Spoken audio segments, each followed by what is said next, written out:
Hello, Intentional Action for Ongoing Growth community. I wanted to jump in here and just share a brief message with you from my experience on how to bridge the gap from those good intentions to taking that very intentional action on those right things that are going to get us the results we want. Remember the stat I gave you earlier? That 95% of all people have good intentions but are never successful, or at least not at the level that they would like to be. I know before I learned to take very intentional action and knew what those right things to take action on were, I had those good intentions, but I would say things like, someday I'd like to have more time with my family, and someday I'd like to own my own business. Someday I'd like to work in my jeans most of the days when I'm working. I had good intentions, but I was not intentional in the areas that would really get me to any of those things.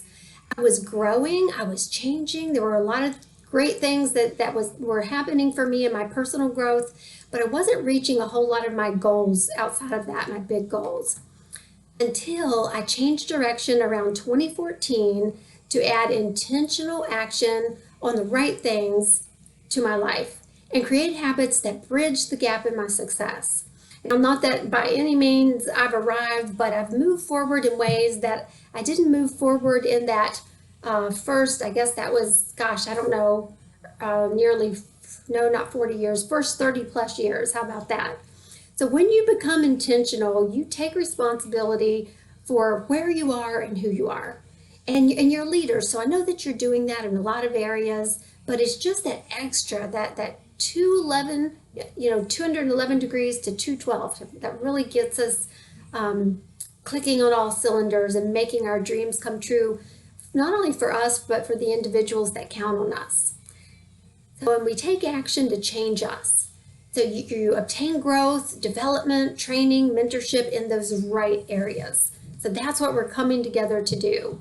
Now, just 4 steps here real quick that I'm hoping will be helpful for you.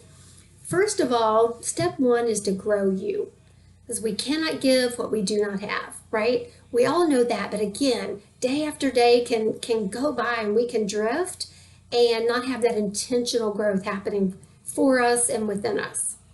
The second step is to plan your action steps. Have some type of a system in place. We need to be growth oriented, but we need to know where we're going to know what right actions will get us there.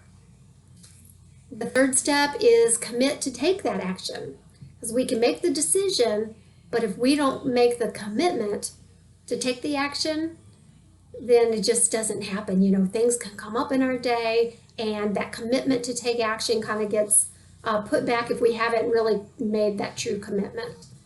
So other people are counting on us again, so we need that third step of commitment. And then that fourth step, we've got our growth, we've got our action plan in place, we're committed to take that action, but then we have to manage those decisions every single day. And that is where the rubber meets the road, if you will, managing that decision every day to do those things that you said you were going to do. So whether you're leading, just yourself, or if you're leading yourself and you're leading others, leaders gain influence by taking action. So more on that another time. Have a good evening, and I'll be back here in a couple days. And feel free to jump in the chat on the page and share in any way that you'd like and get to know each other. Have a good evening.